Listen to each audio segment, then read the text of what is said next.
Oke. Assalamualaikum warahmatullahi wabarakatuh. Halo teman-teman semua, welcome to podcast perdana dari International Office Win Araniri. Perkenalkan, saya Azra Nurna Hasanta yang bakal nemenin kalian semua pada obrolan santai hari ini. Nah, di IO Talk ini kita bakal bahas tentang pengalaman internasional mahasiswa Win Araniri, tentang mulai dari student exchange, short course, sampai cerita-cerita kehidupan di luar negeri, dan juga cerita-cerita menarik dan insight yang tentunya banyak orang belum tahu. Nah, hari ini di podcast perdana kita kedatangan dua mahasiswa keren yang udah pernah ikut program ke National University of Singapore selama 2 bulan. Oke, langsung aja kita sapa mereka. Halo Cutfa dan Fatia. Hai. Gimana nih kabar kalian hari ini? Baik ya. Oke. Sebelum kita lanjut lebih dalam nih, boleh nggak kalian kenalan dulu nama kalian, prodi dan fakultas? Boleh. Sebelumnya perkenalkan, nama saya Fatia Rahma. Saya mahasiswa semester 6 dari program studi Pendidikan Bahasa Inggris dari Fakultas Tarbiyah dan Keguruan. Halo, nama saya Cilfadila Alfa Karim. Saya juga semester 6 Fakultas Tarbiyah. Oke. Kebetulan tuh kalian program di NUS tuh ngapain aja dan apa sih nama programnya? Oke, sebelumnya kita perkenalkan dulu ya program yang di sana itu. Jadi programnya namanya Fast Track NUS. Fast itu adalah Faculty of Art and Social Science yang ada di NUS. Nah, program ini merupakan program tahunan dari Fakultas Art dan Social Science ini yang merupakan summer school. Jadi diadakannya itu di waktu libur sepanjang summer. Waktu kami tahun lalu itu programnya dari bulan Juli, dari tanggal 1 sampai tanggal 20 Juli. Jadi itu full seperti kita belajar. Kalau misalnya di sini mungkin bilangnya itu semester pendek ya, tapi karena kita di sana jadi bilangnya summer school. Nah, jadi selama di sana itu kami ngikutin MK mata kuliah seperti mahasiswa pada umumnya. Jadi seperti merasa full time student di NUS, dan kami kebetulan ambil mata kuliahnya itu sama cross cultural dialogue yang relate sama program studi kami yang di sini. Jadi selama di sana itu kami masuk kelas selama 5 hari. 5 hari dalam seminggu. Nah, kelasnya itu dari jam 9.30 sampai jam 1.30 siang. Di kelas kami diskusi sama dosen seperti biasa. Ada profesor, nama profesor kami saat itu Profesor Tenzin Zimba. Dan mungkin di tahun ini kan ada programnya lagi, mungkin bisa beda profesornya, bisa beda juga mata kuliahnya. Nah, mungkin Cutfa bisa tambahin apa ya terkait program studi kita?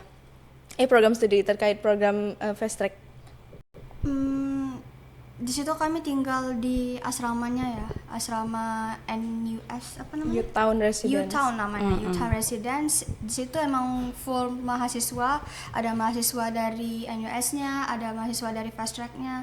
Jadi selama di situ kami tinggalnya di asrama mereka, bukan di luar kampus. Berarti programnya tuh kalian berdua dari Indonesia atau ada dari beberapa kota juga di Indonesia? Kebetulan dari Indonesia di program Fast Track-nya itu ada sekitar 7 atau 8 orang, dan 2 cuman kami yang dari Aceh.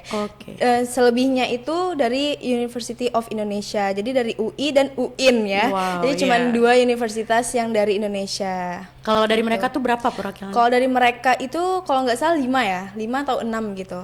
Oh, berarti kalian semua bertujuh totalnya itu satu kelas selalu atau beda-beda? Nah, kebetulan kami nggak satu kelas dan kami itu nggak saling kenal awalnya, dan itu kayak pas-pasan waktu nggak sengaja beli merchandise NUS. Ternyata orang Indonesia juga gitu. Jadi dari situ kayak udah yuk bareng kemana-mana bareng gitu. Tapi tetap ada mahasiswa internasional juga yang join sama kami. Oh, berarti kalian nggak dari awal programnya tuh pergi bareng-bareng gitu nggak ya? Oke. Nah, tentunya kalian kan daftar dulu nih kan sebelum ke sana. Itu kalian apa aja sih berkasnya, mungkin dilihat dari IPK atau bahasa Inggris, dan mungkin esai yang dilihat. Itu kalian yang mendukung kalian lolos program di sana tuh apa menurut kalian? Mungkin kalau bisa dijawab, yang pertama kali itu waktu seleksi ditanya nilai TOEFL. Oke. Nah, waktu saat kami pergi itu ya, minimal nilai TOEFL-nya 500. Tapi itu kayak selection-nya itu yang dari UIN-nya. Kan kami perwakilan dari Iya. UIN-nya. Awalnya itu cuman 3 orang yang berangkat. Harusnya memang 3 orang yang berangkat, Iya. tapi akhirnya jadi berdua yang berangkat karena satu gagal ikut. Nah, dari awal tuh pertama ditanya nilai TOEFL, terus Nilai kampus kan iya, terus KR apa? KR. Transkrip nilai, IPK, IPK. ya, transkrip nilai, terus juga surat keterangan aktif.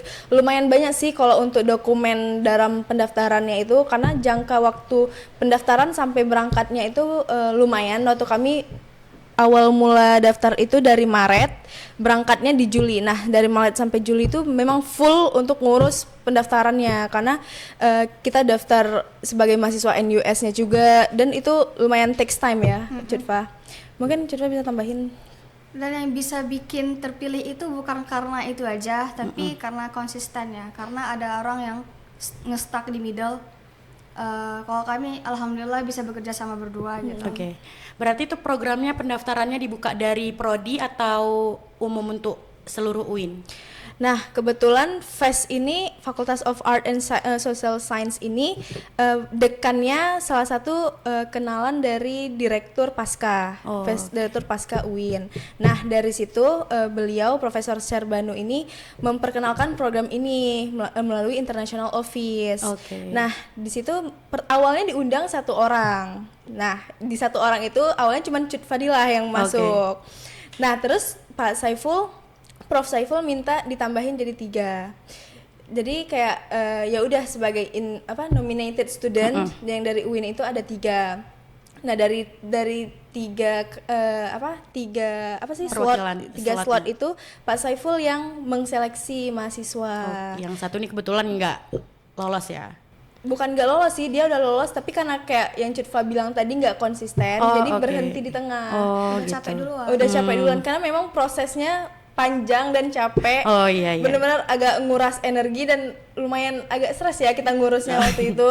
Gitu. Nah, selama kalian di sana itu kan berarti full belajar kan? Ada nggak kesempatan kalian tuh explore Singapura beberapa hari Ada gitu? dong. Ada. Gimana dari Cit? Kayak ke MBS itu pun kegiatan dari kampusnya kan. Social event dari kampus. Social event, ada ke museum. Museumnya apa namanya? Peranakan museum. Peranakan museum, nanti dibawa sama orang yang di situ ya. Oh, berarti Iya, memang kalian ada panitia. pembinanya gitu di sana ya? Iya. Ada main game juga, dibagi game sama anak-anak internasional lain. Di situ kami berteman. Kebetulan programnya itu ada di sela-sela waktu kami masuk kampus itu ada program social event yang mereka arrange memang di dalam schedule kami itu. Nah, di social event itu seluruh peserta fast track itu bergabung di satu kegiatan. Jadi kebetulan kan kita beda-beda MK semua tuh. Iya. Waktu tahun kami itu sekitar 400 peserta fast track dari seluruh dunia. Nah, di 400 itu baru bergabung semuanya di kegiatan social event itu. Nah, social event yang sama semuanya itu cuma ada 2. Yang pertama main games di Marina Bay Sands, terus yang kedua itu cycling dari East Coast Park ke Marina Bay. Nah, yang satu lagi social eventnya itu semacam field trip dari mata kuliah masing-masing. Waktu kami field tripnya ke Baba House, ke museum, karena kan kami tentang culture. Jadi ke museum yang dibawa sama profesor di kelas kami, dan itu beda-beda setiap mata kuliahnya. Berarti asik juga ya program Iya. kalian 2 bulan di sana tuh nggak cuma belajar aja berarti kan. Nah, kan ini ngomong luar negeri pasti kan banyak culture shocknya kan. Nah, dari kalian tuh ada nggak yang paling bikin shock gitu selama di sana? Mungkin dari cara sistem belajarnya atau dari rutinitas kehidupan sehari-hari mereka di sana tuh ada yang berbeda banget nggak dari kita di sini? Kayaknya nggak ada yang terlalu berbeda ya, karena sama-sama aja. Tapi karena di NUS mungkin lebih disiplin kan, dan juga fasilitas di kelasnya tuh memang Jauh berbeda. ya jauh berbeda. Berarti Sama di sini. ngerasain sistem belajar yang beda banget ya dari UIN sama dan yang malah. NUS. Oke. Sangat berbeda ya, karena mereka benar-benar yang seambis itu ya bisa kita bilang, karena Singapura sendiri masyarakatnya itu sangat-sangat individualis. Iya. Dan kita di NUS yang mana merupakan top 8 kampus di dunia. Iya. Nah, dari situ aja kita udah bisa tahu sistem iya. pendidikannya tuh beda, jauh sangat beda. Jadi mereka tuh apa ya, kalau di kelas sebenarnya kalau di kelas mirip dengan Kita di UIN sebenarnya kayak diskusi sama dosen kasih penjelasan, terus kita tanya jawab itu mirip, tapi mungkin mereka lebih ada belajar sendirinya tuh bener gitu. Maksudnya kalau kita kan agak mungkin nggak seambis mereka yang sampai tengah-tengah malam itu masih belajar, masih diskusi bareng temen-temennya. Nah, dan juga sebelum masuk kelas tuh mereka benar-benar prepare. Jadi sebelum masuk kelas mereka udah ada notes tentang materi hari ini, karena dari profesornya sendiri udah dikasih PPT untuk materi hari ininya itu dari kemarin-kemarin. Oh, jadi bisa kita belajar bisa, dulu ya. kita bisa baca-baca gitu. Kalau dari kalian berarti ada nggak merasa ketinggalan dari mereka-mereka tuh karena mereka sangat ambis itu? Kebetulan kalau personally nggak merasa Nggak ya? ketinggalan. Oh, karena kalian juga ambis di sini gitu ya? Nggak gitu ya, tapi karena mungkin karena mata kuliahnya juga linear ya. Oh iya. Kami di prodi pendidikan bahasa Inggris juga ada mata kuliah cross cultural understanding. Jadi waktu kami ambil di sana kami udah ada kayak Pandangan previous lah ya. knowledge-nya Iya, iya. gitu. Terus di sana kan kami ngomongnya bahasa Inggris ya, jadi udah terbiasa ngomong. Oh iya, karena kalian prodi pendidikan bahasa Inggris ya? Terus juga lumayan agak apa ya? Mencoba untuk aktif di kelasnya tuh ada sih kalau kami. Oh iya, jadi kayak nggak diem-dieman aja gitu ya? Jadi profesornya agak lumayan sering ke arah kita Oh, gitu iya, ya, karena iya. sering tanya jawab dan jawab pertanyaan profesornya gitu. Berarti di kelas tuh kayak ada ditanya-tanya juga sama profnya atau kayak kita kadang-kadang kan cuman dengerin aja atau gimana gitu?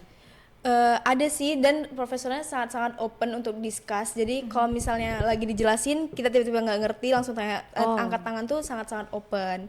Terus juga profesornya membuka apa ya, diskusi untuk kita sama kawan-kawan di samping gitu, membahas itu. Dan di akhir kelas juga dibuka kalau misalnya ada yang mau konsultasi sama bapak ada gitu. Oh, Ya, silakan maju ke depan. setelah selesai kelas tuh boleh langsung pribadi menjumpai Iya, iya. beliau. Oh, oke. Nah, kan Singapura ini terkenal mahal ya. Banyak nih pertanyaan-pertanyaan dari penonton mungkin. Berapa sih biaya makan kalian per hari atau kebutuhan kalian sehari-hari tuh? Ada nggak tips survive ala mahasiswa di sana gitu? Cerita pengeluaran Kalau misalnya untuk jajan untuk makan, Iya, jajan. kalau ada jajannya pun ya dalam sehari itu udah bisa habis 100 per orang. Iya, Tapi- itu rupiah ya. Ya itu dalam rupiah. Tapi kami lebih banyak makan di kos. Oh, di kos. Kalian masak sendiri? Iya. Di kamar. Sebenarnya bukan masak sendiri sih, karena kan kebetulan kami bawa beras porang. Iya, Jadi iya, beras iya, porang iya. itu kan tinggal diseduh Iya, air. iya, iya. Karena kebetulan di unit kami tuh nggak ada kompornya, jadi cuman microwave gitu. Jadi bawa dari sini bawa ke mamah ya. Bawa ke mama ya. Bawa ke mamah. Mie bawa nggak Indomie? Bawa apa ya, cerita banyak ya kita bawa. Oke. Dan di situ juga disediakan kulkas. Oh, kulkas. Iya. Kulkas, microwave. Sebenarnya kalau untuk dapurnya itu tergantung kita di gedung apartemennya yang mana. Oh, ada beberapa yang ada kompor gitu. Ada beberapa yang ada kompor. Kebetulan- Kalau di gedung Fathia ada kompor, tapi dapurnya nggak di setiap unit. Jadi kayak oke. di beberapa lantai doang gitu. Oh, jadi kalian- agak malas. Jadi ke unit Citva. Cari yang instan aja ya. Oh, kalian beda kamar? Beda gedung. Oh, beda malah. Harus gedung. jalan sekitar 3 menit mungkin ya. Oh, berarti pas pertama kali itu gimana? Perkenalan sama teman-teman agak canggung itu nggak sih? Enggak kenalan sih, karena dalam satu ruangan tuh ada 5 kamar gitu. Oh, memang sendiri-sendiri per kamar. Iya, Oh, oke. satu unit 5 kamar, dan itu kalau yang punya Fathia ya, itu satu unit rata-rata Chinese semua sih. Dan mereka sangat-sangat open sih, sangat-sangat friendly juga. Ada lah pinjem-pinjem hair dryer Oh, gitu, iya, ya. iya. Kalau Citva Kalau juga Citva ada gimana? momennya. Semuanya orang Chinese juga. Oh ya. Berarti orang di sana tuh tetap ramah gitu ya ke orang baru gitu ya.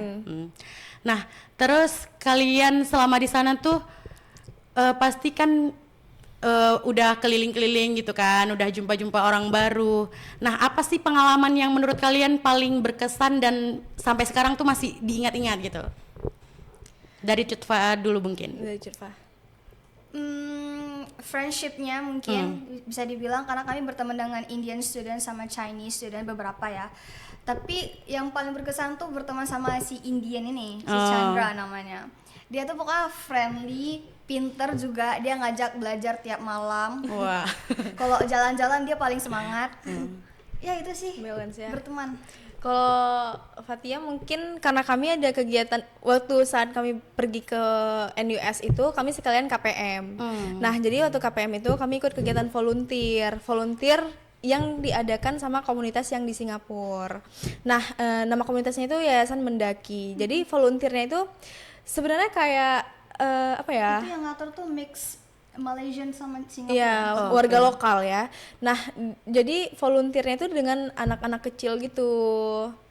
Jadi kami ada buka stand, buka booth gitu. Nanti di dalam booth itu kayak ngajarin, karena ini kan kami ikut komunitas orang yang menghitung gitu ya, kayak Yayasan Mendaki ini lebih fokus ke matematik gitu.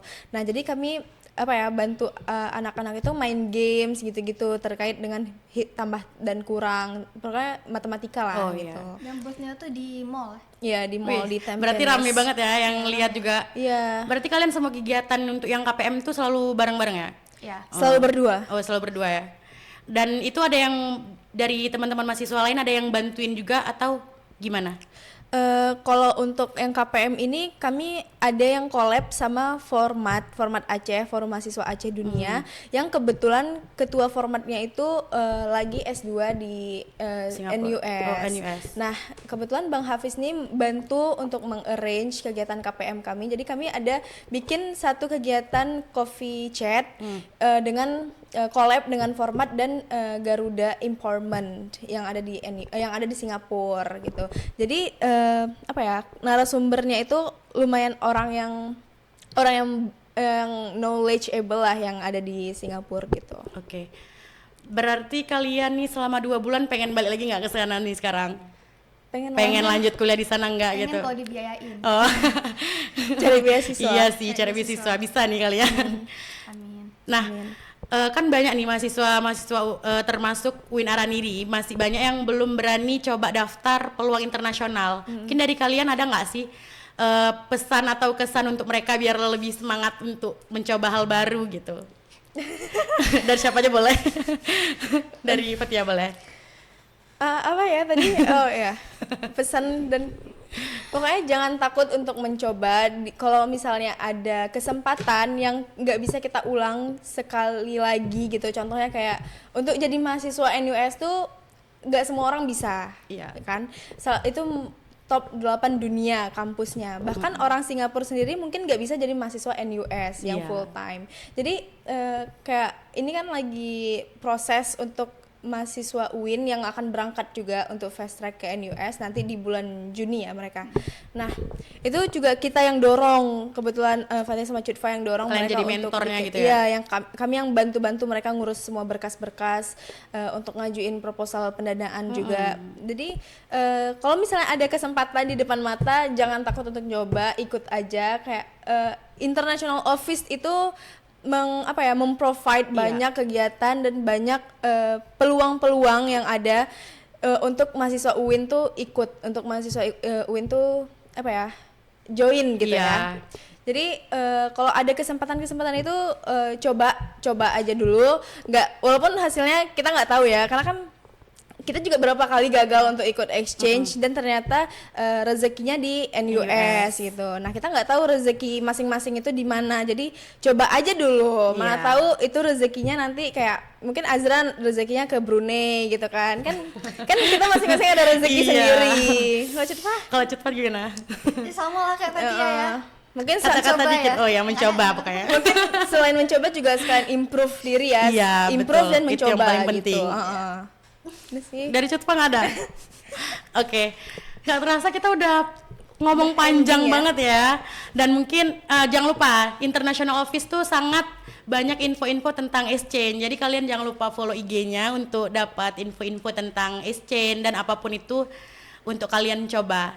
Nah, terima kasih untuk Cutfa dan Fatia yang udah meluangkan waktunya untuk berbagi pengalaman, sharing tentang kehidupan di sana, dan tentunya itu sangat menarik ya insight-nya. Jadi terima kasih untuk kalian udah datang. Iya, sama-sama Kak. Terima kasih kembali. Dan tentunya jangan lupa stay tune untuk di episode-episode IO Talk selanjutnya, karena pastinya banyak info-info dan cerita-cerita menarik dari mahasiswa internasional yang akan kita share juga pada podcast di IO Talk ini. Nah, see you on the next episode. Wassalamualaikum warahmatullahi wabarakatuh. Makasih guys.